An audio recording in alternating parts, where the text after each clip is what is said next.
one who knows nothing can understand nothing. Plunge deeper into the darkness, and your heart will grow even stronger.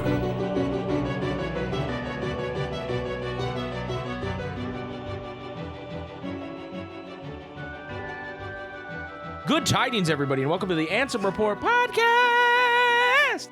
This is episode number 135 of the longest-running Kingdom Hearts podcast that you have ever even conceived. You searched your mind palace looking for something longer-running Kingdom Hearts related, and besides the actual game series itself, the only thing you could come up with was this podcast, because we are the longest-running Kingdom Hearts podcast. I am Mike, and with me as always is my brother, Jason. Hello, Jason. Hi. How's it going? My voice is a little bit weird because my fucking throat is really dry. Jason's throat dry. I promise I'm not trying to be some quirky ass podcaster in fucking vocal fry at all times. He's not. I'm not trying to. He's not trying. He is, but he's not trying to. This week on the Ansem Report podcast, we're going to talk about what worlds you guys could possibly want to see in Dark Road. That was our question of the week. Hell yeah. We're going to celebrate a 1-year anniversary of a game that we all like. But before we get to that, Jason, we have a review, a podcast review. Yes. Let's go. This review is from Team Ramrod 27. Hell yeah. And they give it 5 stars. Our podcast, of course, 5 stars. And the subject says, finer than frog's hair. What? Wait. Do frogs have hair? I have no idea. And no, it just says, that's not a thing. It just says, these guys rule. Thank you, Team Ramrod. You rule, you dude. rule. If you want to be like Team Ramrod, you can go on Apple Podcasts and leave us a podcast review. 5 stars, please. Unlike that one guy. And that I'm still holding on a grudge I to. think overall it's 5 stars now. Like, it's overridden we finally Thanks to overrid you that guys. one 3-star guy. That one hater. That one hater. We are at 5 stars, so thank you for that. You can also email us at ansomreportpodcast@gmail.com if you want to speak with us in some way. And also you can join the Discord, which the link is in the description, and there are a lot of really fun people there, and you can talk to us about whatever you want in the Discord. It's fun. It's great. You guys should consider doing it. It's a good time. Hell yeah. Hell yeah. Before we move on to the meat of this podcast, I just want to say, while we were out last week on the cruise, which we had a blast on, I wanted to thank you guys for giving me and Sean's new podcast, Squid Pro Quo, a chance, checking it out. It will no longer be up on this feed. It's going to start its own feed in a couple days here. So be on the lookout for that. If you were into it, we're going to release 2 episodes instead of just the one. So that way, if you listen to the first one on this feed, you don't have to listen to it again if you don't want to. And it's going to be a weekly thing until we've covered every episode of Squid Game. And it's a lot of fun. I've always wanted to do a project with Sean because I think it's... One day I will. One day you will. One day. But, like, okay, let me put it like this. You wouldn't say that, like, before we started doing this, you didn't really have a passion for podcasting or anything, right? No. You probably never even, like, really listened to podcasts before then. No. This was kind of like my thing, like, hey, we need to do a podcast. And you're like, I don't even know what that means, but let's do it. Right. I think more nowadays, you listen to some stuff. You listen to some different content creator podcasts and stuff. Yeah. And so, like, the way our podcast works is I'm, like, the podcast guy. Right. Like, I've listened to a ton of different podcasts, and I've taken parts of different podcasts that I like and put it into this podcast. Mm-hmm. And you're kind of, like, you are a very important part of it because you're a good foil for me when I'm being, like, overly, like, analytical and weird. But to do a podcast with someone else who's very similar to me in that regard it's like very strange, but also very cool. Because Sean and I we're both kind of podcast buffs. Like, Sean has a million podcasts. You guys are both like, if you guys are on a podcast, you're most likely running the podcast. Right. So the fact it's funny because we're both trying to run this podcast. Like, I told him he's the host, and it was very clear over the first episode that I was doing the majority of the talking. But like, we have good chemistry together, so it works. So I'm really enjoying doing that podcast with Sean. And it's also nice to have a thing that's like finite. Like, hey, we're doing these 9 episodes of Squid Game. It's not like Kingdom Hearts is never ending. Eventually, if they make a season 2 of Squid Game, we'll do that as well. But it doesn't, like, once those 9 episodes are done, it's not something I have to worry about. So it's nice. And I think it's a very popular thing, but I think there's a lot of people in our Discord already in our community that really enjoyed that show and wanted to like discuss it with other people and talk about it with other people that liked it. And so hopefully this gives everybody an outlet to do that in our Discord with me and Sean discussing these episodes. So I know it's not everybody's cup of tea. I had a few people say, "Hey, not my thing," but I've muted it and played that bitch. So you got the, and I appreciate those people as well. God bless. But I would also urge you, if you're at all interested in the show, I know, Jason, you've talked about this on stream. It's very hard to get into a show like that at this point because there's so much hype around it. It's like annoying. But if you're at all interested in can deal with watching subtitles show, it's a good show, and I highly recommend it. Yeah. I've seen some stuff online where people were like, "This is the first show I've watched with subtitles, and now I feel like a whole world has opened up." It's the first show I've watched that's not anime with subtitles. Yeah, for sure. I've watched a couple, but I'm like to watch them when I was like learning Mandarin, and Right, I also right. really like some like Korean shows as well. Yeah. So if you have any interest in it, I get it can be a little overwhelming and nauseating to have this thing shoved in your face all the time. I highly recommend the show. I think it's very good. I wouldn't have made a podcast about it if I didn't think that. You know, like just because it's not, we're not just doing it because, oh, it's popular. Like I really enjoyed the show. Right, yeah. And Sean did as well. Mike is more likely to hate something the more popular it is. For and sure. The fact that he's doing it is like, maybe try it out. I'm not going to because I'm stubborn.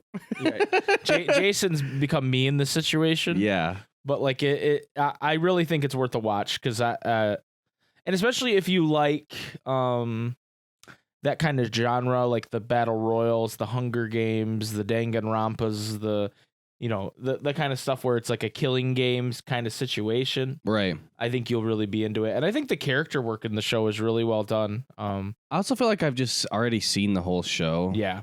Because of the memes. Right. Like I've seen like probably every game. Yeah. Probably just like the more like story driven parts that aren't in the game is all I haven't seen. Yeah, there's more to it than the games. Like Right. the games are obviously the big set pieces, but like my first watch, my least favorite episode was the second episode because there's no game. Uh-huh. But upon rewatching it, it's probably my favorite episode because it like sets up a lot of stuff. It sets up a lot of the characters that you're going to be meeting and spending time with throughout the series. And without that episode, I don't think the rest of the games work. Like the first episode, it's the red light, green light. Everybody knows that. It works on its own because of the shock factor and the gore and all that stuff. But I think without that second episode of getting to know the characters better, I don't think the rest of the series really works. And it's amazing. It was written and directed by one guy. Hell yeah. No second director, no second writer. He just wrote this thing and said, "Here you go." Boom. So it's pretty incredible. But anyway, that's cool. This isn't Squid Pro Quo. Go check out Squid Pro Quo. Right. There's a spot in the Discord for it, and then it will have its own feed. I think it's anchor.fm/Squid Pro Quo. I think that's the address, but it'll be in the description and all that. And thank you guys for giving it a chance if you did, or even if you just muted it and gave us the retention time, we still appreciate it. Anyway, also a lot of people have asked us about the cruise. We're not really going to talk much about the cruise on the podcast because this is a Kingdom Hearts podcast. We will in the future be sitting down, me, Jason, and Tara, and kind of going over the cruise and our experiences and our thoughts and stuff. So look forward to that. It might be tied to our Patreon. We'll see. Anyway, Jason, it is just about the 1-year anniversary of Kingdom Hearts Melody of Memory. Dude, that's so crazy, man. Isn't it? That is so crazy. It does not seem like it's been a year since that game has come out. No.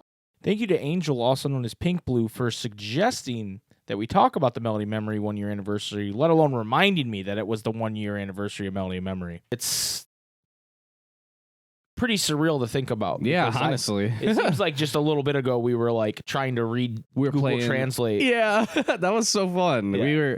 We for those who don't know, it came out earlier in Japan. So Mike made a Japanese account on Nintendo, bought it on the Switch with the Japanese account. So we're like, okay, I think this is story mode. Like we were just like using Google Translate like Demo is it right, like, with the Union Cross updates. Yeah. It says this. I think that means this.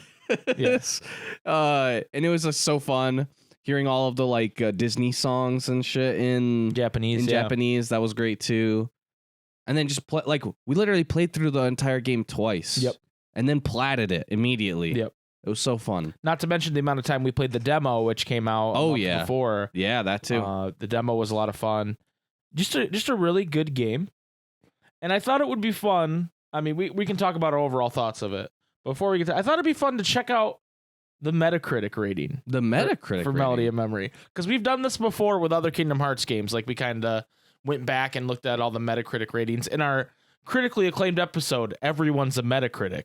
I don't remember what episode number it was, but that's the name of the episode. I remember that. So, Kingdom Hearts Melody of Memory has a 74 rating on Metacritic out of 100. Okay. That seems pretty low. That does seem pretty low to me. For the critic, and it has a user score of 7.4, which is interesting because it's literally the same. It's based on, it says mixed or average reviews based on 54 critic reviews. So there are 34 positive reviews, 19 mixed, and 1 negative. And I really like the negative review, actually, from Game Critics by Eugene Sachs. Eugene is heartbroken. That's the title. Heartbroken. This is like the tagline of his review. I knew Melody Memory was a rhythm spinoff before I started it, so I kept my expectations fairly low, but it didn't even clear that bar. The music isn't awful and the visuals are beautiful, but it gives players almost nothing substantial in the main story. Oh my god. In light of this, I can only recommend it to those who really love rhythm games or the music of Kingdom Hearts. That's the fucking point, dude.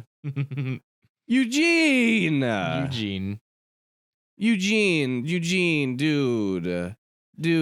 Oh my god, I hate it when people make themselves look so dumb, bro. Like this is, I feel secondhand embarrassment for this dude. Oh my god. And Eugene gave it a 40. Oh my god. The music is all right. That's the entire thing, bro. What? Well, like, and it's such a weird thing to do because he's clearly a Kingdom Hearts fan if he's saying, hey, it didn't give us anything out of story, right? Also, it had some pretty big question marks that it rose in the story. Like, I don't know. It wasn't until the end. That's every Kingdom Hearts story. It's just less. What the fuck? That's so fucking cringe. Here's our good friends at the Incel Gamers Network. Oh, shit. Gabriel Moss reviewed this for IGN. I had to see who the name was. And here's his tagline. Kingdom Hearts Melody Memory is a nostalgic-heavy reflection of a triumphant but persistently jumbled up franchise about spell-slinging ducks and Final Fantasy characters living in Disney castles. But it lovingly memorializes its legacy and honors the fans who have grown to love it. While it doesn't do anything remarkable or exciting with rhythm gameplay, and it may not be the most alluring for those who don't have the same understanding love of Kingdom Hearts, it's certainly a delightful experience that's well worth the time spent. You can it's that paragraph. They have grown to love it. Is dripping. It's dripping with disdain. It is. For Kingdom Hearts. I feel like people What do you mean grown to love it? Like it's like a acquired taste, bro. Yeah, you can't. No one could possibly like just everyone love Kingdom knows Hearts that it's at bad. First glance. No one could possibly. Oh my god. It's so funny to me how I feel like IGN must have like, there are just certain franchises, and Kingdom Hearts is especially one of them, where just it doesn't matter who it is that works there or what it is. It's part of their culture to not like Kingdom Hearts. Yeah, it's so weird. It's insane. I listen to a couple IGN podcasts from time to time. I really like Game Scoop. I think that those are good boys there and gals in Game Scoop. Sometimes I listen to their Nintendo podcast. But the amount of times that there's just like slander on Kingdom Hearts, when Kingdom Hearts isn't even a discussion topic. Like they on Game Scoop, they play this 20 questions game where they have 20 yes or no questions to figure out what game the host has that was sent in by a viewer, right? It's a fun idea. Right. And the amount of times I've heard one of the people guessing go, well, like they're talking about what question they should ask next. They're strategizing. And it could be some garbage like Kingdom Hearts. The game wasn't even Kingdom Hearts. like Right. just throwing pot shots. I don't mean to go on a tangent, but IGN is just like there's this guy who used to work for IGN named Zach Ryan. I don't know what he does now, but he definitely streams and stuff. And he's a guy. He was on the Nintendo show a lot, and he's a guy I like his personality. He's someone who I followed from IGN. And this is what he tweeted today, because there's a lot of controversy over SMT5. IGN gave it an 8 out of 10. Okay. And people are mad about it. And they said they compared it to Persona 5, which people are mad about, which is a little silly because Isn't this like a very similar fucking game? they come from Persona came from SMT, but anyway, SMT and Persona fans tend to not like each other, which is so weird because it's like literally the same shit. Anyway, this is what he said. For many years, I thought that Kingdom Hearts fans were the worst, but now in the year of our Lord 2021, SMT fans have shown the courage and strength to stand up and say, "Hold my beer." Just an outright attack on Kingdom Hearts for no reason. So I quote tweeted it saying, "You can take the guy out of IGN, but you can't take the IGN out of the guy."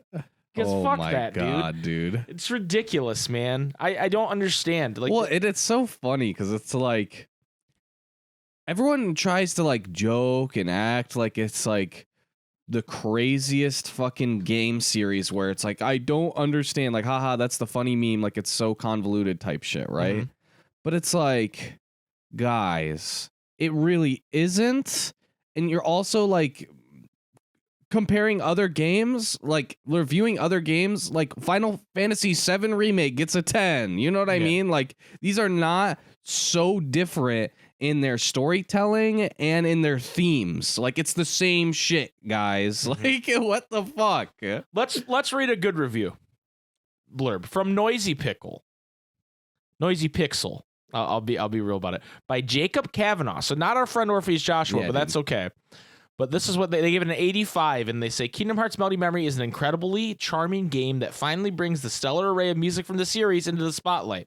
Its various options and modes allow any Kingdom Hearts fan to enjoy, but it doesn't completely make up for some of the missing tracks. Still, the memories that these songs hold are represented brilliantly by a competent and addictive rhythm system that you're hard-pressed not to love.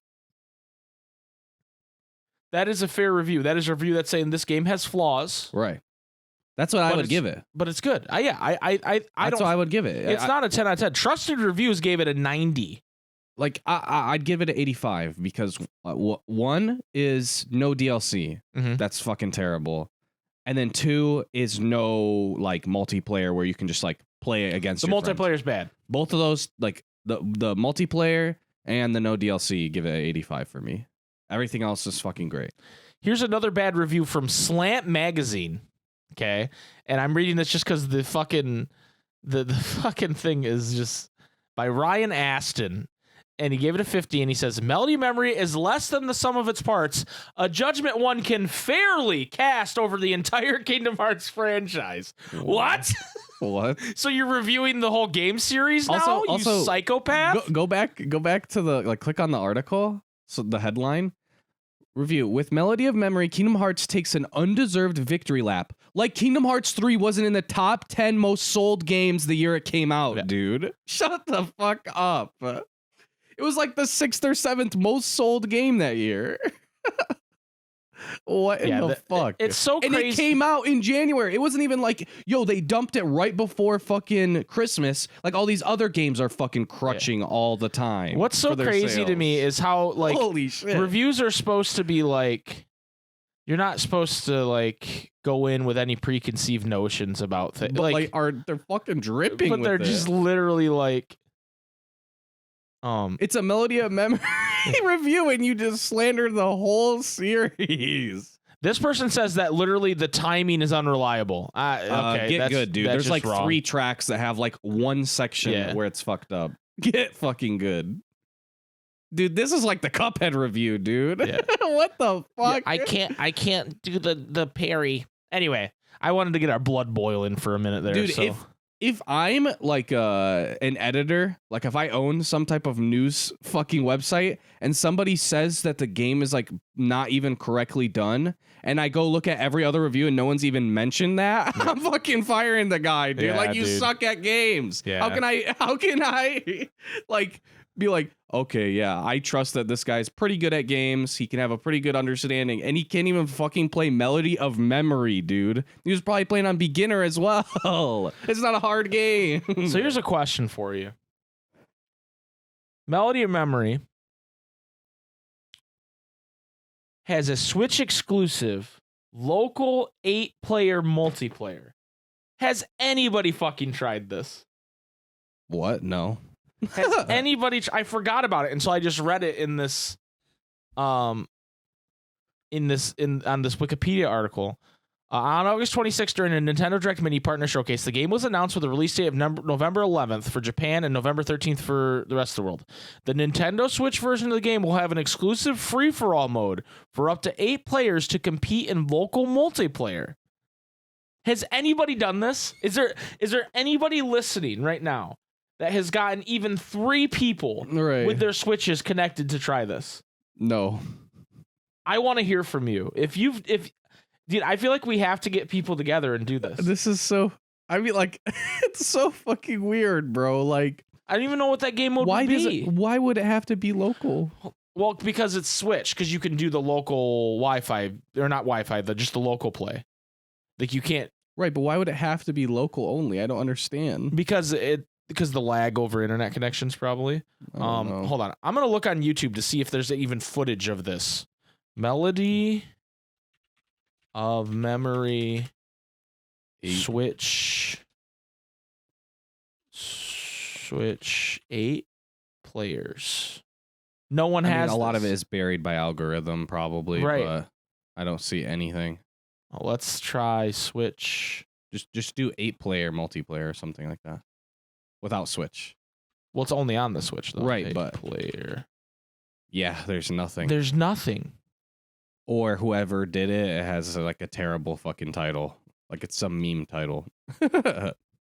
Wow, dude, we got to do this. We got to get 8 people together. we got to buy Melody Memory on your Switch and on Tara's Switch. And then 5 other... I don't have 5 other friends. Imagine having 5 other friends that like Kingdom Hearts that live near you, dude. Yeah, dude. That's the point of the podcast and the Discord. Anyway, I just sidetracked us, but that was like a repressed ass memory that I just came back. That this your memory witch unlocked it. Yeah. That the Switch has this like mode that no one's played. Jason, what's your favorite song in Melody Memory? Or you know what? Give me a top 3. Okay, I really like No More Bugs. That's got to be up there. Yep, No More Bugs is good. I'm gonna have to go with the OG Wave of Darkness that was in the beta because that was really fucking fun. The demo, and then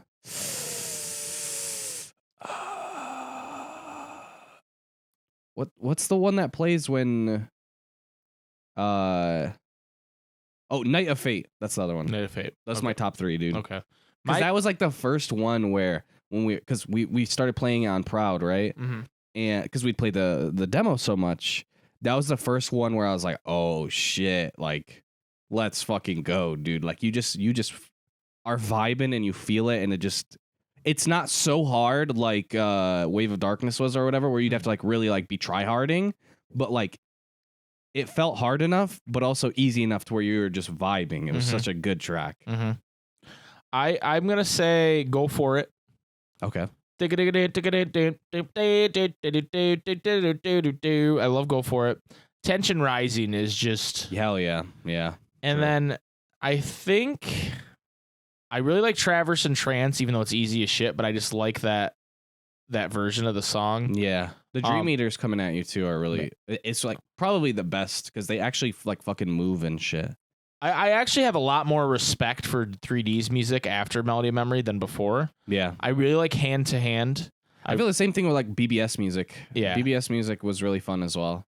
Like I was like, wow, Melody of Memory really made the fucking Enchanted Dominion music a bop. Yeah, it's true. Like what the fuck? It's true. Hand to Hand, just that the more like not sinister, but more like intense version of Hand in Hand, and just the way it ends the dun dun dun dun dun dun, dun, dun. Yeah. Like, I love that shit. That shit gives me chills when I hear it, you know? Another reason I really like the Night of Fate as well is shout outs to Preferred Whale 6 and Water KH. Will we ever go a podcast without shouting out Water KH? Make a fucking list in the background where we can. No, we will always shout out Water KH. We stand Water KH around here. During our charity stream, they were playing Melody of Memory with Whale Yeah. blindfolded and no audio. Yeah. And so Water had to essentially sing and tell her what to do. So he'd be like, hit, jump, hit, jump. It was so great. Very funny. One of the best fucking moments of the charity podcast. Yes. Or of the charity stream. podcast, even. Of the charity stream, in my opinion. That was so fucking awesome. Agreed. I think it's really sad that we never got any downloadable content for this game. Right. That shit would print money. Just a missed opportunity. I don't know that Nomura is as into this game as everybody else is, because I read some things about how they asked him about doing it back when they released Theatrhythm Dragon Quest, which was years ago, and he declined to do it. And then later on, Disney said, "Hey, you guys should make a Kingdom Hearts rhythm game," and he was on board. So I don't know that he's in love with the idea of this game. Then that's just me reading the tea leaves. There's no other thing about that. And so when he just goes, yeah, there's no DLC for this. And, the idea is probably that these guys are working on whatever's next, right? Right. But I don't know. I sure would love even if they just did 15 more songs, dude. Right. Like you could have literally have just two people make some fucking DLC. Mm-hmm. You know what I mean? Mm-hmm. Yeah, I just think that would have, or just maybe just flesh out the Kingdom Hearts 3 part of it, so it's not all memory dives, Right, that too. That would be great. I'd really enjoy that, and then fix fucking online. Yeah, fix Kahan, dude. Fix Kahan, dude. Talking about this is maybe want to play some more Melody of Memory, so maybe we'll soon on stream we will look into some custom songs. Ooh. Because I do own this game on PC. Maybe we'll look and see what people have made, and maybe we'll just play around again. We'll just play some more Melody of Memory. Hell yeah! Because it just talking about this game has gotten me excited about it again.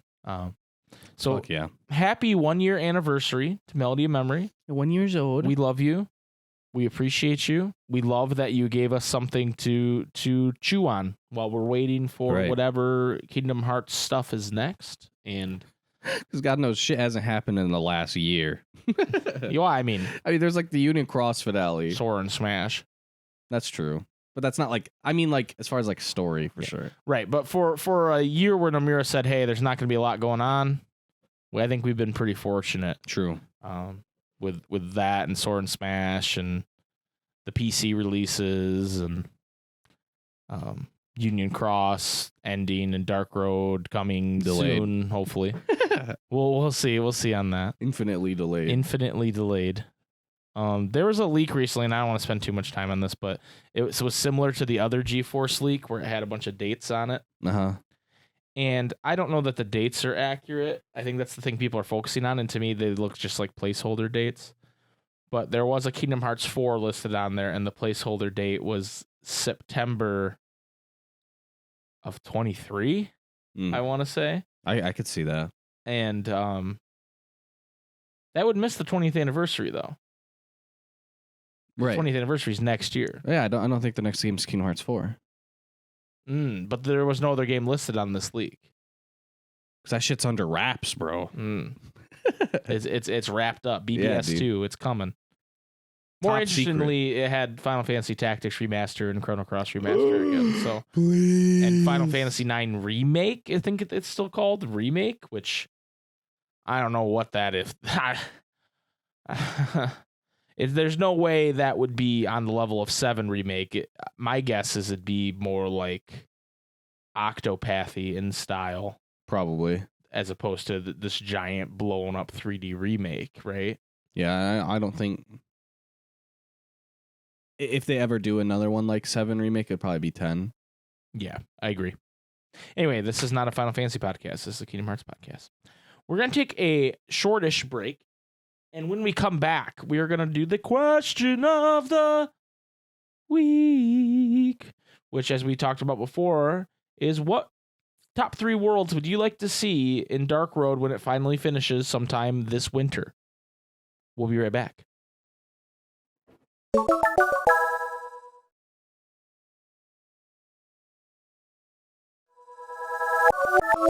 Welcome back to the Ansem Report podcast.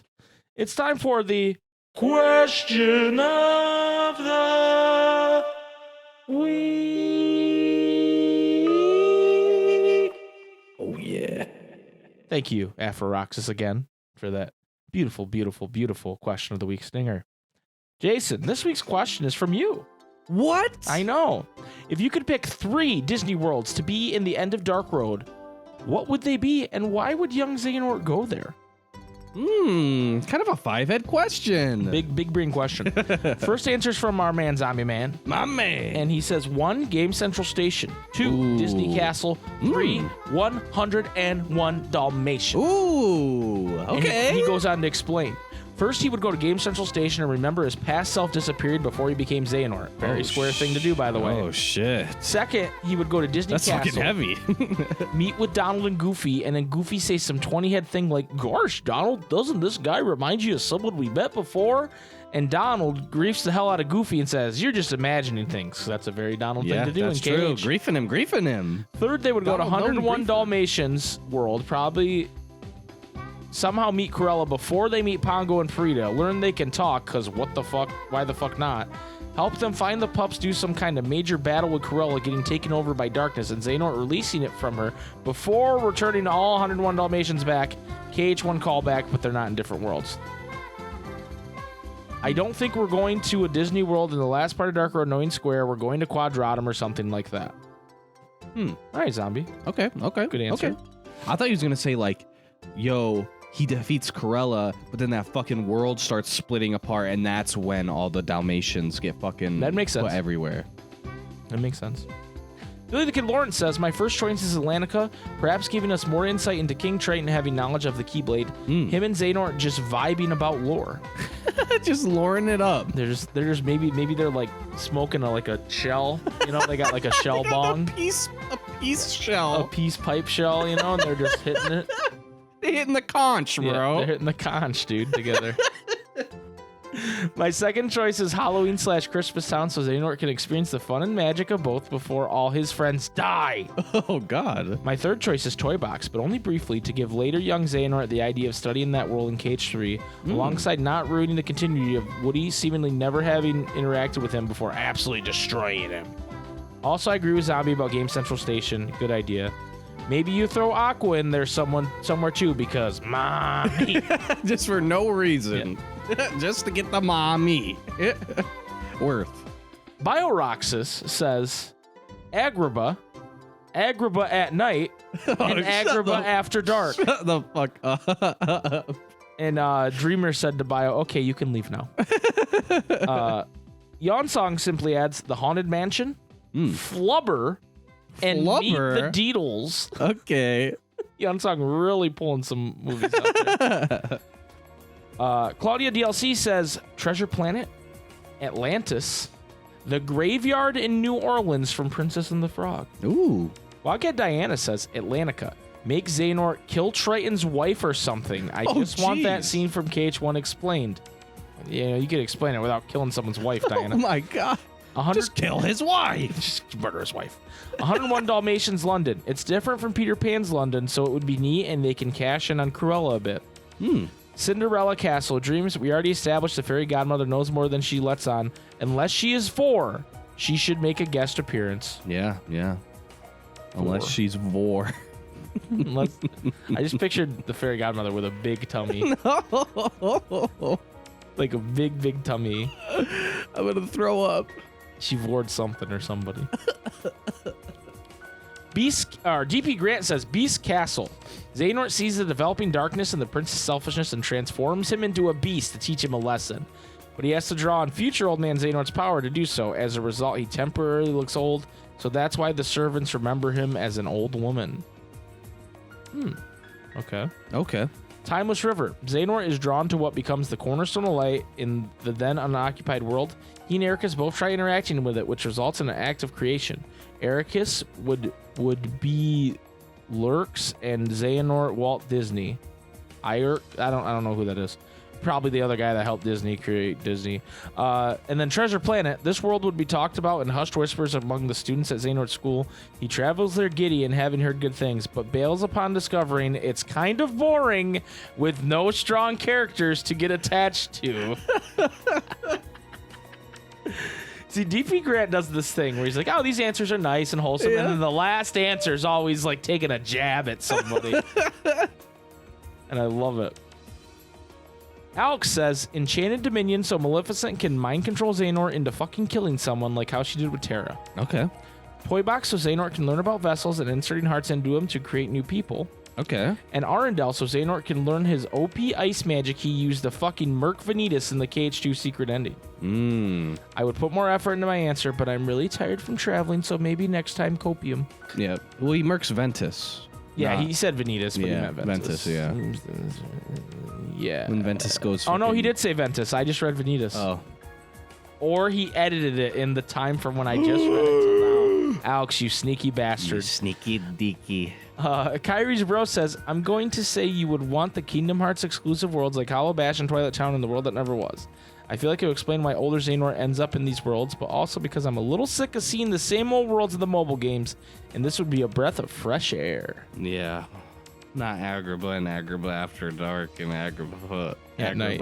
After Hours. Hold up. Hold up. After Hours. Bio, you naughty. Bio Beast. Not? Hey, you guys. Today I'm going to break down Cogsworth. Get out. Nick T says, feels good to answer a question of the week again.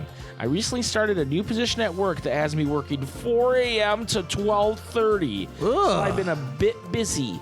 I think I'm going to take a different route and assume you mean Disney franchise world, not just worlds already present in KH games. It could have been either or. He says 1, A Bug's Life, 2, The Brave Little Toaster, and 3, Goofy movie. Oh, hell yeah. Anyone who's ever played A Bug's Life on N64 or PS1 knows there's plenty of creatures to fight and worlds to explore. Brave Little Toaster gets no love when people talk about Disney. And 3, Powerline. Okay, so he wrote the lyrics, and I haven't seen that movie in so goddamn long. Me neither. I don't know how it goes. Hold on. Maybe I'll pull it up and listen to it real quick and see if I can do it justice. Hold on. Just for Nick T. This is a kid's movie. Yeah. Okay? And I'm watching this scene, right? And they get out of the drum kit and the bass guitar. But what? This isn't a good idea, says Max. And then he goes, God damn. Yeah, dude. God damn, look at that ass. This is a good idea, Dad. Do you see them dancers? Dude, he's his father's son, dude. Yo, okay. I'm not going to be able to sing this because I only heard it the last, 30 seconds or whatever. But Max's girlfriend, dude, the girl he likes in Goofy movie, she kind of cute. When I was a kid, I was like, yo, she kind of cute. I'm not mad at Max at all. She kind of cute. But then he was checking out them dancers, bro. He was like, he's his father's son, dude. He is, dude. What can you say? Goof can't keep it in the pants. Anyway, thank you, Nicholas T. Hope your job's going well. Yes. The Cake Man 644 Cat Overlord says, hello, I'm new to the Discord, and this is my first time participating in the question of the week. We appreciate that. If any world could be in Dark Road, I would want it to be Toy Story because I want to see Xehanort get bullied again.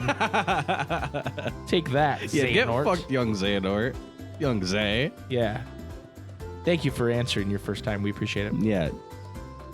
SP Cat says, not invested in Dark Road at all, but I guess I'd say Toy Story because I like Toy Story. Ugh, terrible answer. The Nightmare Before Christmas because that's my favorite movie of all time, and Deep Jungle so we can hear that beautiful again. Chip Cooper, who has changed his picture to the photo of Chris Pratt when they announced he was Mario. Hell yeah. It says, Atlantica would be cool to explain why King Triton believes the evil part of the Keyblade prophecy, as others have said. The world that never was could show how he discovered his future home base, and maybe even why the world exists in the realm between, why there's all these abandoned giant buildings, etc. And lastly, Zootopia, because I want to see Xehanort turn into a bunny. Oh. Okay. Okay. K-Rain Gaming says, The Black Cauldron, The Sword in the Stone, and Brave. Hell yeah. And then Lost Constant says, Pinocchio again, just for Jiminy to show up. No. Banned. And The Sword in the Stone. And that's all the answers we got, Jason. Do you have any answers for this question of the week? I want to see it's not even like a Disney World, but I want to see Destiny Island and like see some more from that. Okay. I want to see I honestly would kind of want to see Atlantica just to see what Xehanort turns into. Yeah. Yeah. I mean, what interests me about that is the stuff that like Triton was saying. Like, yeah. But I feel like they wouldn't even change him. Like he would just be a person walking underwater. Yeah, they give him a scuba They got mask. 2 animators, dude. Right. They can't be bothered to make a whole new Xehanort. Right. But yeah. And then honestly, I think it would be kind of cool to see like cuz they talk about how like Agrabah, for example, is like a world that's like not like it's in its like infancy or whatever. Right. If they did that and had him go to like Winnie the Pooh, and then they could drop some shit about how like it's a book world, like maybe tie it into like Book of Prophecy, like that type of shit. That would be really cool. Okay, I like that. I was thinking, SB said Deep Jungle as a joke, but if they could somehow, without like showing any of the characters, Do it. And like make it, give a reason for why it doesn't exist, even though Sora like saved it, you know? Yeah. I would enjoy that. I think a lot of the people picked a lot of good worlds for lore reasons, like The World That Never Was, Toy Story. It's obvious they're going to Beast Castle. We've seen that. I think it would actually be cool to see Monsters Inc. Maybe like Monsters University Monsters Inc. Because it's before, you know? Yeah. I think that'd be cool. Or even just regular Monsters Inc. Yeah. Maybe he like helps scare some people in the factory, you know? Because it was before they went away from scares. Right. You Well, know? because you like it'd be like Xehanort seeing that this world literally runs on terror. Right. I'd be into that. He'd be like, "Oh shit." Yeah, I don't know if I have any other answers to that. Everybody answered those very well. Maybe a Goofy movie now, man. Maybe if Sora and Max are checking out the dancer ladies, dude. I might be into that. Next week's question of the week, I already got one in my head, dude. Yeah. And this one's a little more meta. This one's a little more inside baseball. Okay. But this one is, if you could have anyone, realistic or not, on the podcast as a guest, who would you pick and why? Anybody. You could say it could be serious answer. Bill Clinton. You could say Obama. Yeah. But you could also say like, you know, Bio-Roxas. That'd be kind of a boring answer. He's been on the podcast twice already, 3 times. Yeah, or like regular Pat. Yeah, you could go with them. But you could say Mike and Jason. You could say something stupid like Sean. But you could say whatever you want. Who would you want on the podcast? But the crux is you have to give a reason why. Okay? So if you're like, I want Bill Clinton to come on and play the saxophone and play Simple and Clean on the saxophone. Okay. And it's got to be like Kingdom Hearts related. Yes. Like it can't just be, it'd be funny if they had Bo Burnham on, LOL. I love Bo Burnham, ha ha ha. White girls of Instagram, ha ha ha ha ha. Like if you did that, that would be lame. Yeah, that would be pretty lame. Give me a reason why Bo Burnham's coming on the podcast, okay? Kingdom Hearts related. Yeah, like he shows off he has like a Kingdom Hearts tattoo or something. I don't know, dude. He writes us a song about Sora getting bonked on the head in Kingdom Hearts 1 and how nobody noticed it. Right. Except everybody did except Pat. Man, he talks about we almost went the whole episode without kicking Pat's shins in, didn't we? I just did before. I know, but we almost got there. And then we just started kicking him in the shins. Also, maybe Bo Burnham comes on and is like, "Yo, white girls of Kingstagram." There you go. There's the crossover we need. So that's the question of the week next week. Hope you guys will look forward to it. And one last thing before we go, Jason. There's a new Twitter account was created recently. Travis Town Jr. And if you don't know, Travis Town. Travis of Traverse Town is what we named the character who takes over the accessory shop for Sid. Yeah. And also gets his heart stolen early on. He dies. And that Pat has told us that we came up with that. I don't know if we actually came up with that. We did. We're demanding. We have the copyright and the copyright. Yeah. I want to know who this person is. Who are you that created this Travis Town? Not because we're mad. No. I just want to know who you are. I just want to talk. We just want to talk, Travis Town. We just want to talk about it. So if you have any information on the real identity of Travis Town or the whereabouts, I want it on my desk by Monday. All right. That's going to do it for this week's episode. A little bit of a shorter episode this week, but that's okay because, there's not really a lot to talk about Kingdom Hearts wise. Sora was in Smash. The honeymoon's over. We're just counting down the days till Dark Road. Yeah. Dark Road to take us home. I don't know if you've seen any, but I've seen some like compilations of Sora. He's pretty nuts. It's pretty disgusting. He's a disgusting individual. Disgusting, and I love it. What a disgusting act that Sora is. And no one else is coming out to power creep him, dude. Nope, he's just gonna be eternally the power creeped. Power crept. The power wild? That's a monkey. Yeah. Since when did the Heartless start growing on trees? Anyway. They can climb walls. Thank you, everybody, for listening and watching. We'll be back next week with episode 136. We might try to have. This isn't set in stone. I haven't even talked to this person or any person, but we might try to have a guest next week. Oh shit! We'll see. Cheeky guest next week. It could be a little cheeky, but if we show up without a guest, then know that I just didn't do my job. So, yeah. Anyway, we will see you guys next week. Thank you for listening and watching. Check out Squid Pro Quo. And catch us on Twitch. Jason, hit him with it.